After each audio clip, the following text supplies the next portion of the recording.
a very good afternoon to you Nigerians. You are welcome to Active Citizens, and the program is As E Day Hot, because we are bringing it to your table as E Day really hot. My name is Sharon Enenchiku, and I am doing this as always with Ifoma Oji. Good to have you on the show. Good afternoon. Good afternoon, dear. All right, so we're going straight to the topic of the day.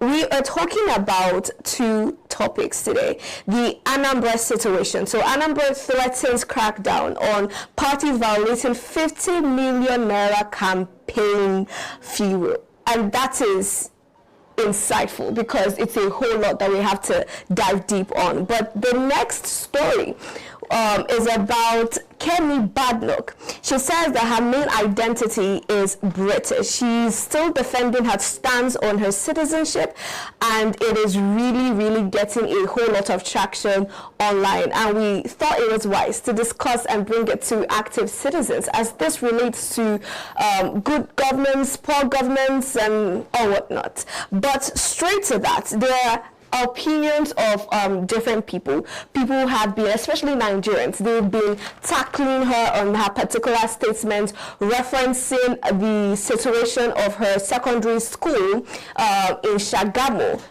during the 90s, saying that it felt like a prison cell. They're saying that she is not representing Nigeria in a positive light. People have come to say that she is doing this all in a bid to look favorable to, the white British people, as, some Nigerians will say it. But we both have different opinions, as I am aware, Ifoma, on this particular matter, which is what we will be kickstarting this hot. No, is it hot here? I think it's quite chill in the studio. So I don't know about you guys. I don't know where you are, but in the studio it's quite chill. It's a cool afternoon. So this is what we'll be discussing about this afternoon. Now, we're talking about Kemi Badenoch and the reason why she has come out openly to say that she is not identifying as a Nigerian, and this story is not starting today. Previously, she has come out to say that in order to come to Nigeria, you'd have to renew your passport. She hasn't renewed her passport for 20 years, and her children can't come to Nigeria because she, as their mother, is Nigerian. And a whole lot of conversations have headlines over the weekend that seem to suggest you no longer identify as being Nigerian. Of course, you were born in this country, you spent your childhood in Nigeria. Were those headlines accurately reflecting what you were saying? What's your sort of status in terms of how you identify British, Nigerian, all the rest of it? Well, I think that the BBC certainly wrote that headline. It wasn't quite what I said, but it is true. My main identity is as British. That is what I see myself as. Nigeria is a nationality. It's not an ethnicity. There's no such language as Nigerian. There are lots of different ethnic groups there. And I think that as a politician in this country, we need to be very focused on what is happening here, not what's happening elsewhere. And every day, I see loads of Labour MPs in particular talking about every other country except the UK. If you come to this country, you need to be very focused on making sure that you integrate. And if you're a politician, you need to be 100% focused on British issues. And that's basically what I would say. All right, we just saw that video, Ifoma, and I think we're also joined, thankfully, by our analyst in person of Maxwell, who would also be coming to join in the conversation. Good afternoon, sir. Good afternoon, sir. Can you hear us? All right, so we're also going to be talking about this video and the comment that she recently made in an interview. So she came out and said that she's still standing. Oh, can you hear us, sir? All right, I think they're having a technical glitch. Now, my opinion is this. I see the reason why Nigerians are attacking Kemi Badenoch, because they feel like she is wrongfully representing Nigeria. But I don't completely feel their sentiment in a way, because if this was a better country, if this was the US, for instance, I don't think that this would be her response. I don't think that this would be the situation of things. So we need to look at the comments that she has made about Nigeria. And one of it being that while she was growing up and while she lived in Nigeria with her family, she made mention of triple checking that all the doors and windows are locked, waking up in the middle of the night at every sound, listening as you hear your neighbor scream. Headlines over the weekend that seem to suggest you no longer identify as being Nigerian. Up in fear. That's one. Now, another situation that I want to bring to our notice concerning the situation of Nigeria.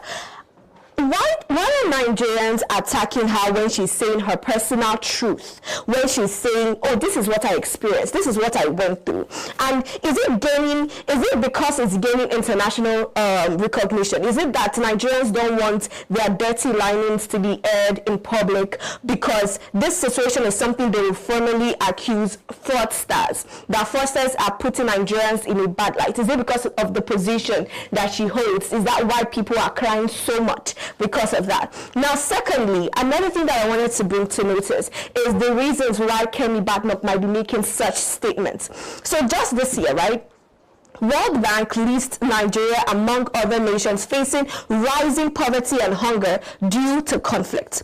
And in the first 6 months of 2025 alone, malnutrition in Nigeria killed 652 children. The deaths were caused due to funding cuts by international donors amid insecurity in northern Nigeria.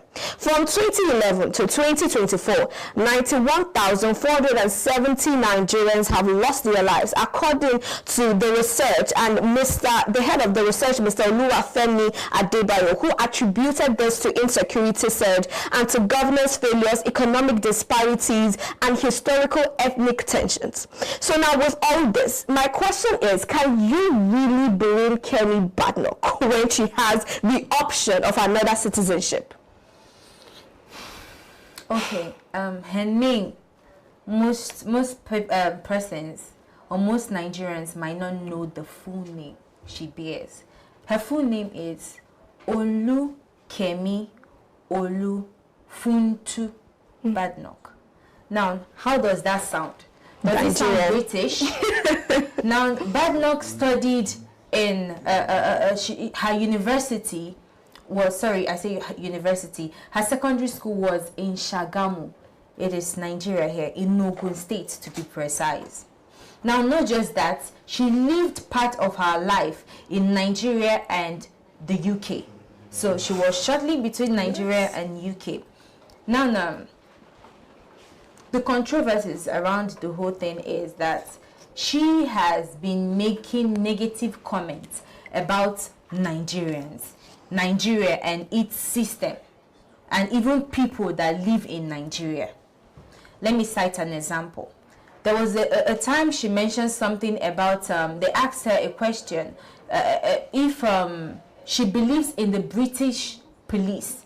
And she said yes, that she does, but that she does not believe in Nigerian police. Now, I want you to understand this, so I'm coming to somewhere. Now, nobody asked you about Nigerian police. Now you carry your mouth talk about Nigerian police. People are not against you coming out to talk about things that are going wrong in Nigeria. You understand? But you are a body. You've witnessed Nigeria. We know Nigerian system is bad. There are killings, there are kidnappings, there's insecurity here and there. But at the same time, we see you as an icon that is supposed to represent Nigeria in a good light. Now, let me still bring it to the other side. When she contested for the parliament, UK parliament, in the year 2010, she came to the same Nigerians that she's speaking negatively about to solicit for votes. She pleaded with Nigerians that there have been serious misrepresentation of Nigerians outside. You understand? Outside the border. That she wants to be that body that will represent Nigeria in a good light. Say good things about Nigeria. Now, people rallied up, voted for her, and she got the position. And then she turns back on Nigeria. Nigerian became traumatic to her. So it's more like when you need something, you came to Nigerians and you got it, and then you trashed Nigerians. That is the problem Nigerians are having. Maybe Nigerians did not agree to enter limelight, the positive light, so there was nothing to replace. I'm just making a light joke. But let's welcome our second analyst in person of Mr. Oladimiji Oluwafemi. Good afternoon, sir.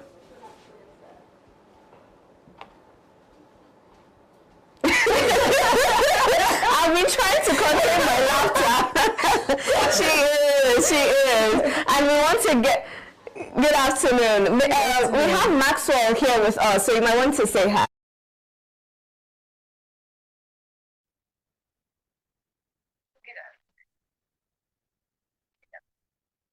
All right.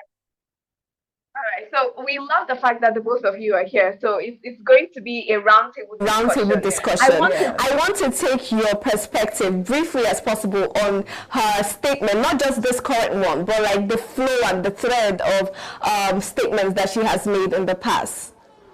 Let me start with you, Mr. Oladimiji.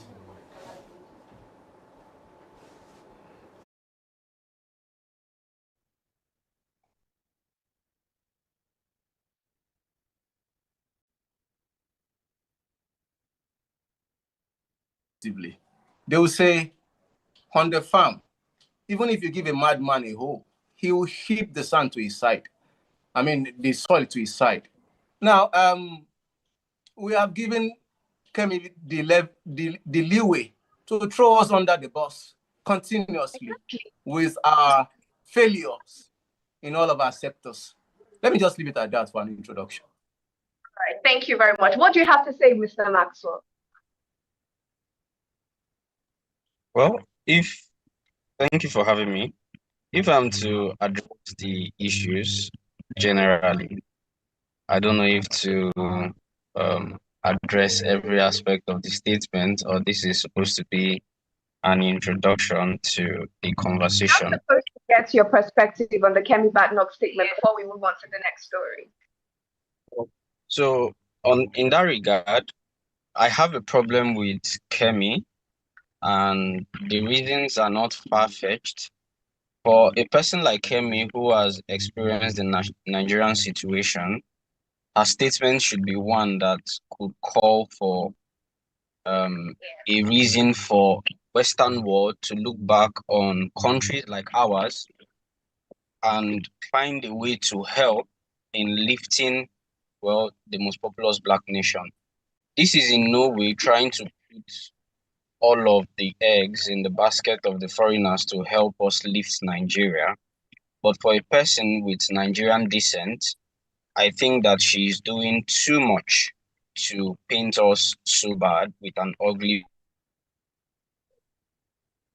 All right, I see that we are getting we have people on our side. We have analysts on our side, and we have another analyst on our side. I want to say something. Yeah. Okay, no, you continue. Exactly. There's something I want to tag to what she's having, because at this point, I think she has maybe an illness.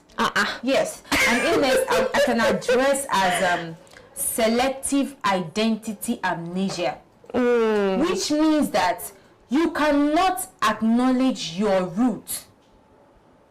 You know that this is your root, you know that it is bad, but you forget where you come from because you want to please people. So she forgets her root. Okay, so she's having the selective identity amnesia, in your opinion. Exactly. All right, so my next question is, do you in any way, I'm going to direct this question especially to Ifoma and to Maxwell, is there in any way you believe that Nigeria somehow may have played a role in Kemi Badenoch's utterances? Let me start with you, Mr. Maxwell. Oh, can you hear me, sir? All right, Ifoma, it seems you have the floor. See, that the Nigerian system is messed up. I get the fact that the life here in Nigeria is not same, it's not applicable to the life over there. But at the same time, you have relatives, Kemi, in Nigeria. It's personal. You have friends, Kemi, in Nigeria. Why are you painting us? Why is it that every given opportunity you have, you take the mic and you trash Nigeria to the waist bin? It's as if when you say trash, it seems as if it's a lie. I see what she's saying. Some of the things she's saying. According to her, I actually mentioned something about we not having a good system. We all know. Like she mentioned something about insecurity, triple checking her doors to know if it is properly locked and all whatnot. We know all those things, but we are still surviving in Nigeria. What to do? No, I understand. I think that Nigerians are having a problem with the fact that she is getting international recognition. Nigerians like to have an inner caucus where they can openly, this thing is wrong, but they don't want it to get outside. They don't want other people to find out about it. No. I made a statement and I'm still standing on it. Nigerians are not angry because of the fact that she is identifying the lapses of Nigeria. What they are angry at is the fact that in every given opportunity she has, she bashes Nigerians back to back. There are still good things in Nigeria. There are still good places in Nigeria. Why don't you talk about the coal? Why don't you talk about the climatic factors in Nigeria? You can equally identify all those things. I understand personal opinion. I know that she was traumatized because the trauma we have here in Nigeria is different from the trauma they have over there in the States. We understand that. But it's still different. It's not the same thing. I just want you to come in where Ifoma has thought. What are your perspective on the issue? Personally, I like to trace issues from their source. This continuous vituperation of Kemi, throwing a country of birth under the bus is not far-fetched. She's a leader of the conservatives, and she seeks acceptance from her subordinates and the conservative ecosystem. And over time, she's been getting kickbacks against her racially. So all she can do is to find something to lash on. And what's the available opportunity? Nigeria, a birthplace. Yeah. That country where things are not currently going on well. We are just helping her.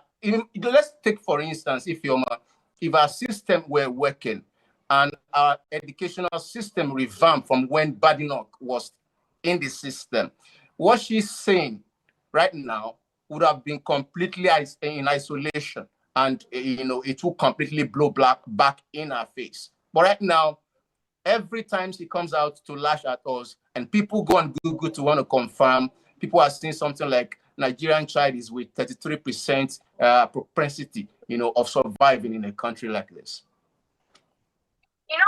I'm going to wrap up on this conversation because of time. So we move on to the next one. Concerning this, I feel like at the end of the day,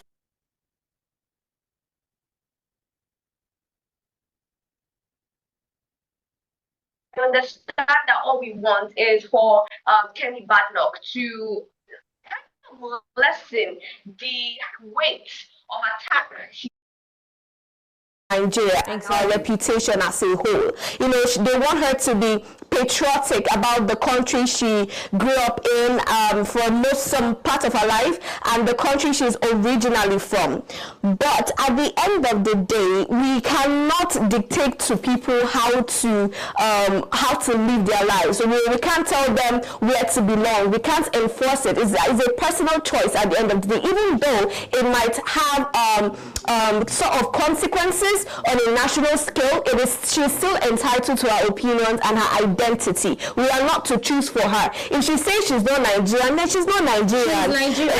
Okay, all right, maybe Let's move on to the next story. All right. So the next story is about Anambra situation and the Anambra campaign. So before now, there was a campaign fee that was given, and they said it was 50 million naira for campaigns. That was the only money that was allowed to be used for campaign. And just the other day, they came out to say that some parties are, not just some parties, majority of the parties have violated that order. And the most shocking thing is the fact that when one of the major political parties were cautioned and sent letters to warn them, and then they sent officers to enforce that they keep to the 50 million naira permit, those people were attacked by that major political party, the names withheld. And now it's a situation of just 5 parties out of the parties that are contesting for in Anambra State are the ones that are upholding that rule of just 50 million naira. Now, my question is, when did campaign start? Within how many weeks has campaign started? And they are telling me a party has exhausted 50 million naira for campaign, that for an election that is going to happen in November. And I mean, what is this? How much do we truly have in this Nigeria? Because where are they seeing this money from? Is it the same? I feel like there are two types, or there are alternate universe in this country. I feel like we're on another side of the country, then our politicians are on the better side. Because how do you, please, if I'm take it off from me, because I can't make sense of this. You know, at this point, I could say that Nigeria is a bullion van.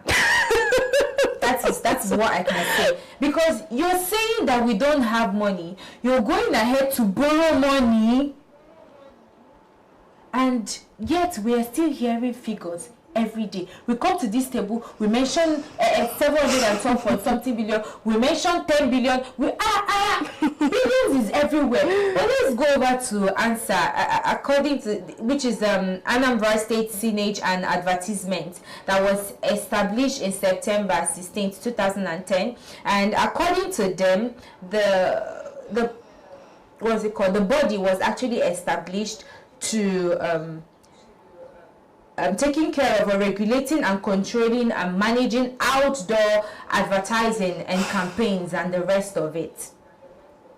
Now, what I want to ask is, why 50 billion? Million. 50 million, yes. Why 50 million? We know that there are regulatory bodies to, see that all these parties adhere to rules and regulations. Yes, we understand it quite all right. But why 50 million? It is more like the system is running on cash and carry. What I mean by cash and carry is the people that are rich, is the party that is rich that will contest for election. The minority parties cannot contest for elections because you could see clearly that it is not all the parties that were asked to pay this 50 million. It was 5 out of 16. And you could see that one particular party was hammering on the fact that it does not represent other persons. What democracy is supposed to be about, it does not represent that. Yeah. No, I see your points. But before we continue on that, because we are going to take your final thoughts, Mr. Oladimeji, but let us look at some of the comments that have been trending on X. So this person, who is called Escape to Anime, says, brilliant idea. Limit campaigning to the richest thieves only. Oh, wow. That's deep. Calvin of Web3 says, what are they using this money for? Something that won't be accounted for. Nice question. I think the politicians should answer that one. But yeah, these are some of the comments that we have seen. Mr. Oladimeji, what are your thoughts on this restriction?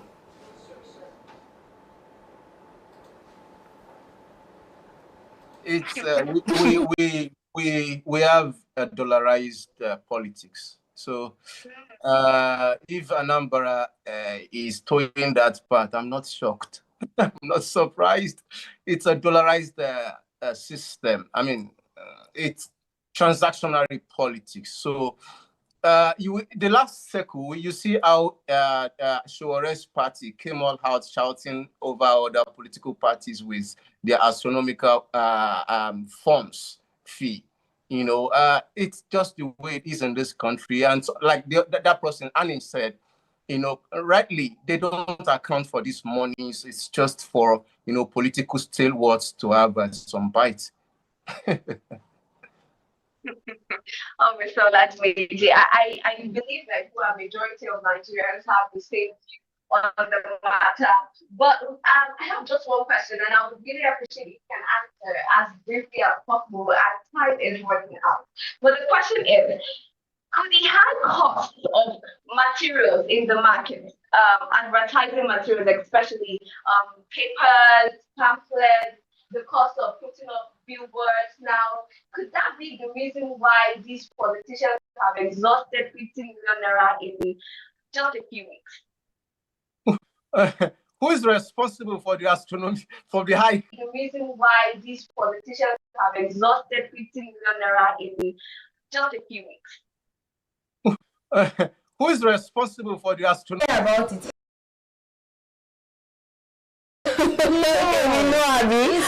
But there's one last question, Mr. Olatunji. So, according to the news, right, one of the major political parties resorted to violence and obstructed the campaign permit officials, even though they had been served notice within 2 months. So, the officials from Anambra State that were going to enforce that rule were met with violence by a major political party. Now, the question, as quickly as possible, is this: we talk about the need for enforcing laws, and you know, we have the situation that just happened right now. A total disregard by the same politicians who have promised heaven and earth but are disrespecting rules and laws. What do you make of that, Mr. Olatunji, as briefly as possible? Okay, let me just take that. Okay. Let me just take that. The thing here is that let me just take that. The thing here is that